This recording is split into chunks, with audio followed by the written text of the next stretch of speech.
Olá, amigos da TV Esporte Alagoano, um grande abraço, sejam muito bem-vindos a mais uma Opinião na Rede.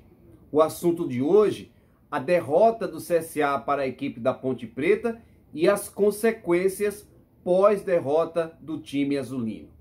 Antes de a gente conversar sobre esse assunto, deixa eu te convidar a se inscrever no canal, a deixar o like, ativar as notificações ao clicar lá no sininho e compartilhar o link deste vídeo. O CSA jogou com a Ponte Preta na última sexta-feira e foi derrotado de virada 2-1 para o time campineiro. CSA que soma a segunda derrota consecutiva na Série B em 3 jogos. É possível fazer análises separadas. Primeiro do jogo, CSA agradou na escalação desde o começo. Entendi que o CSA reforçaria o seu corredor central com 3 volantes, mas com 3 volantes que saem para o jogo, conseguem participar do momento ofensivo. Como a gente fala, chegam a pisar na área. Um deles, inclusive o Marquinhos, fez o gol do CSA logo aos 4 minutos. Então, era um CSA que pretendia travar a Ponte Preta, principalmente pela qualidade individual de alguns jogadores, e pela mecânica de jogo que o próprio time de Campinas apresenta. O CSA no primeiro tempo conseguiu até determinado momento fazer um jogo igual com a Ponte Preta, discutir a partida, trocar situações ofensivas, ser um time que se defendia bem, fez 1-0, teve a possibilidade de fazer 2-0 na bola do jogo, quando o Rodrigo Pimpão conseguiu um passe em profundidade e deu voltando para o Giovani finalizar, só que ele foi travado pelo Matheus Peixoto. A partir daí, o time do CSA teve muita dificuldade no jogo. E essa dificuldade foi acentuada a partir do momento em que a equipe tomou o gol de empate. Um gol estranho, um frangaço do goleiro Alexandre Cajuru. João Paulo arriscou de muito longe. O Cajuru não precisou fazer nenhum movimento, nenhum salto. A bola veio praticamente em cima dele. E ele tenta fazer a defesa em 2 tempos, só que quando ele faz a primeira defesa, põe para dentro do gol. Um gesto técnico errado, um gesto técnico equivocado, que fez o CSA sofrer o empate ainda na primeira etapa. Depois disso, é preciso dizer que o Alexandre Cajuru se recuperou dentro do jogo. Em 2 lances seguidos, em um duelo particular com o atacante Zé Roberto, ele fez 2 defesas gigantescas. A primeira numa batida com muita qualidade do Zé Roberto, tirando do goleiro do CSA, ele fez a ponte e de mão trocada fez a defesa. E no escanteio, a cobrança veio, o Zé Roberto estava sozinho no segundo pau, fez aquele cabeceio que é cabecear e já sair em direção à comemoração, e o Cajuru foi buscar a bola, numa defesa de muita dificuldade, de necessidade e de elasticidade. A princípio, justamente nesse lance, ele sentiu a fisgada na parte posterior da coxa e teve que deixar o jogo no intervalo. Então, o goleiro se recuperou dentro do jogo, fez 2 defesas, evitando que o CSA tomasse pelo menos mais 2 gols. Na sequência, o CSA ainda discute o jogo no finalzinho, teve a possibilidade de fechar o primeiro tempo com o Leandro Souza quase marcando um gol e recolocando o CSA em vantagem. A volta para o segundo tempo trouxe mudanças táticas na equipe do CSA. E mudanças, eu diria, até ousadas, para deixar o time até com mais agressividade. A saída do Cajuru machucado para a entrada do Bruno Grassi, que também é um goleiro que há muito tempo não atua. E depois a saída do Giovani, do Iago, para a entrada do Renatinho. O CSA tentava ser um time mais agressivo, mais ofensivo, mas não deu nem muito tempo de esquentar no segundo tempo. Com 2 minutos, o CSA toma um gol. Belíssima jogada novamente criada pelo João Paulo. Bola longa em profundidade, nas costas da defesa do CSA. Não deu para o Igor Fernandes fazer o acompanhamento. O Apodi, ao invés de dominar, já bateu de primeira para o meio da área. E o Matheus Peixoto chegou desviando, chegou empurrando de carrinho, fazendo Ponte Preta 2-1. O jogo caiu em qualidade. A Ponte tinha o domínio, mas não tinha a mesma agressividade.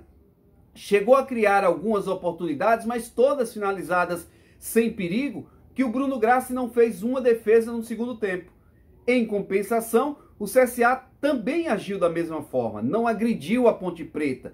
E o goleiro Ivan fez apenas uma defesa num chute do Igor Fernandes, já perto dos 40 minutos da segunda etapa, um chute fraquinho, que o goleiro defendeu sem maiores prejuízos. O CSA perdeu o jogo por 2-1. Aí vem outra etapa, que são os desdobramentos após essa derrota. Para mim, está muito claro, o CSA carece de mais qualidade no seu elenco, de jogadores que possam render um pouco mais. Este é um aspecto. O segundo aspecto é justamente o baque que o time do CSA levou com o surto de Covid-19 no clube como um todo. Foram 20 jogadores, praticamente todos os membros da comissão técnica e o último deles, o Eduardo Batista. Isso tem uma influência, tem um peso na equipe. Os relatos médicos, os relatos de pessoas que passam por Covid, mesmo de forma assintomática, mostram que você tem uma fadiga, um cansaço, que você não tem a força, a explosão para jogar futebol, seja um atleta ou seja uma pessoa comum. Você se sente fadigado durante um bom tempo. E o CSA também tem enfrentado isso. É significativo que nos 2 jogos, o CSA faz um primeiro tempo competitivo e cai no segundo tempo da partida. Então, esse é outro fator que influencia o momento do CSA. O que pensar nessa semana cheia que o CSA tem para um clássico contra o CRB com a pressão dos diabos em cima do elenco do CSA? Primeiro, o CSA não terá o técnico Eduardo Batista.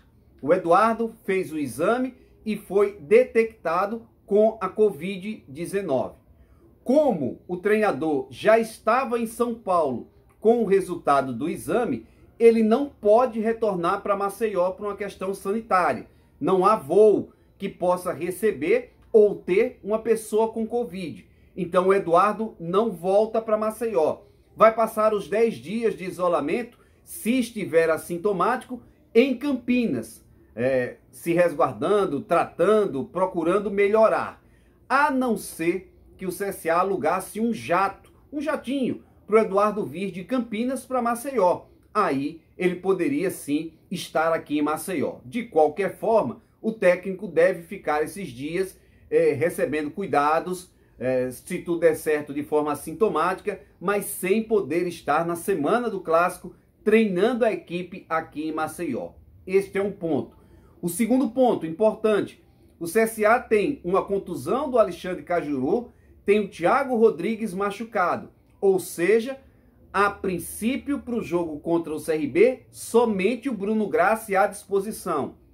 O Cajuru tem uma fisgada, não se sabe o grau dessa lesão e o período que ele vai precisar para se recuperar. Thiago Rodrigues tem um problema no joelho, está em tratamento e a previsão é de que antes do clássico ele já esteja reintegrado ao elenco.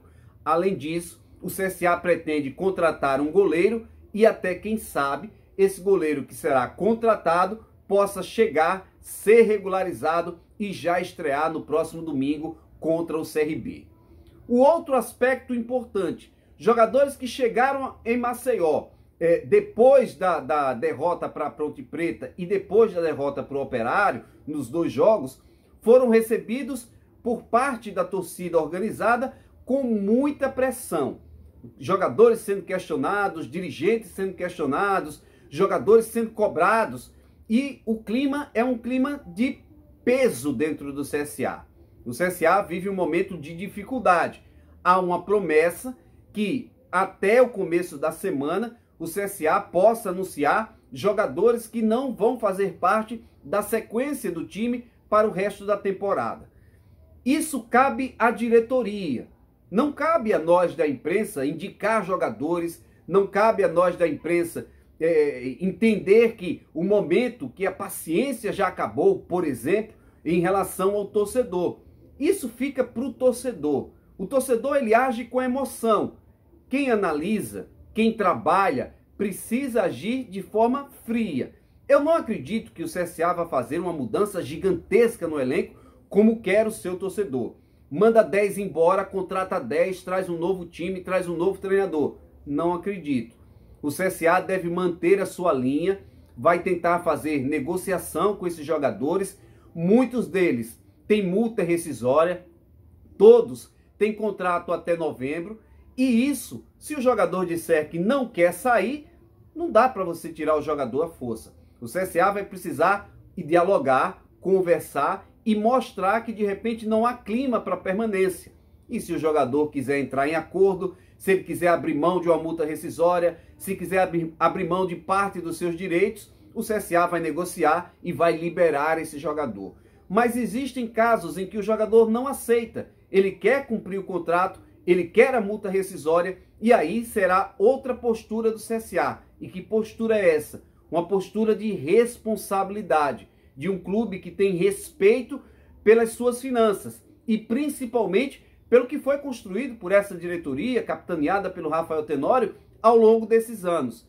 O CSA zerou o seu passivo trabalhista. O CSA zerou os seus problemas cíveis na justiça e, em função disso, não pode voltar atrás. Não é dizer, vou mandar fulano embora e ele que se vire, vá para a justiça. Isso é irresponsabilidade. O CSA tem que agir de maneira profissional. Se o jogador não aceita acordo, não quer sair do clube e o CSA não deseja mais o jogador é afastado, vai cumprir o seu contrato, treinando em separado ou até mesmo o CSA conseguindo um clube para ele jogar. Mas em maneira nenhuma o CSA pode liberar o jogador, mandar o jogador embora e dizer ao jogador que vá para a justiça. Isso não cabe mais no futebol. É por isso que tantos clubes brasileiros têm problema na parte judicial. Agora, a decisão, eu repito, cabe à diretoria do CSA.